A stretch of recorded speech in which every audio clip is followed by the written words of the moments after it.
Vamos a comenzar a trabajar con la construcción de una planilla de control de gastos. Le he colocado de nombre a este archivo clase 2 control de gastos. Lo primero que vamos a hacer es diseñar la planilla. Vamos a partir de observar que tenemos hojas. La primera hoja se llama tipo de gastos. Esta hoja que ustedes están viendo acá, la primera actividad consiste en reorganizarla de tal manera de que responda al tutorial de listas desplegables. Ustedes vieron que en el foro hay un tutorial que nos habla sobre cómo construir listas desplegables.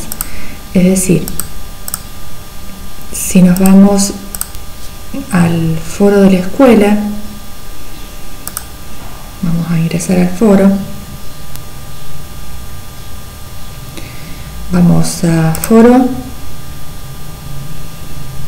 nos presentamos y consultamos, y en la primera opción del foro de publicación de materiales previos a las clases, ahí van a tener un ejemplo de listas desplegables, de cómo organizar las listas desplegables. Este ejemplo se hace con tipos de animales. Nosotros acá tendríamos, cuando hablamos de tipos, serían nuestras categorías, y los subtipos serían nuestras subcategorías. La idea sería organizar o reorganizar esta información que ustedes ven acá, reorganizarla para que responda a el tutorial que se muestra en el foro. Hay diferentes maneras de hacer listas desplegables, pero vamos primero a intentar trabajar a partir del ejemplo que nos ofrece este tutorial. Entonces, prestar atención cómo poder organizar estos datos para poder trabajar con las categorías y las subcategorías. Una vez que tenemos organizados estos datos, vamos a crear tantas hojas como meses tenemos en el año, y en cada hoja le vamos a dar el siguiente formato. Por ejemplo, en la hoja 01 enero, 01 hace mención al mes, vamos a colocar tipo de gastos, el mes. Fíjense que en tipo de gastos esta celda está ocupando más de una columna. Esto se hace con la opción combinar y centrar. Y acá tenemos, si ustedes observan, tenemos una parte de la planilla está inmovilizada. Fíjense que hay un tutorial que nos cuenta cómo inmovilizar paneles.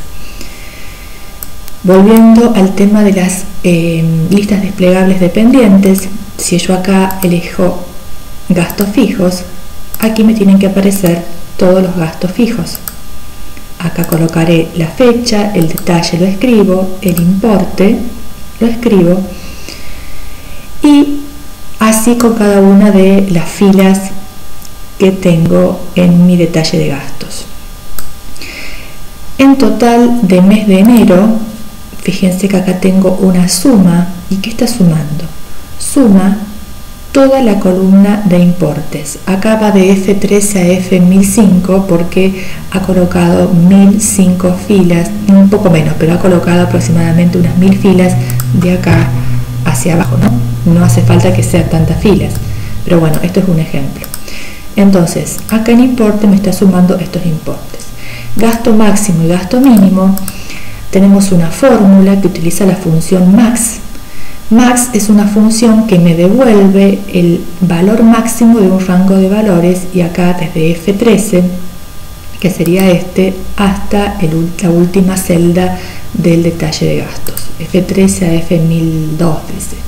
Y gasto mínimo, utilizo la función min dentro de la fórmula que comprende F13 a F1002.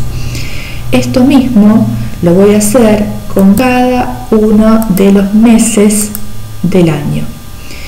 Entonces partimos de tipo de gasto, reorganizamos esto de acuerdo al tutorial que nos ofrece en el foro de lista, para comentar lo que es listas desplegables, y luego trabajamos con cada una de las hojas. Una vez que terminen de hacer esto, vamos a trabajar con la hoja reportes, que ya acá en la hoja reportes vamos a empezar a trabajar un poquito más en profundidad lo que son las fórmulas. Para ello es necesario que ustedes hayan visto referencia absoluta, referencia relativa, asignación de nombres a las celdas. Fíjense que tienen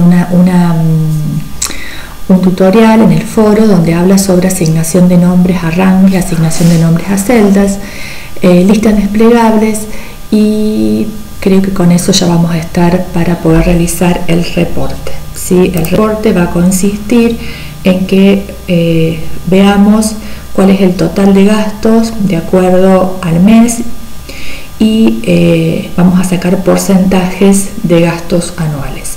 Pero por ahora vamos a construir la planilla. Primero los tipos de gastos y después en cada uno de los meses este detalle. Bien.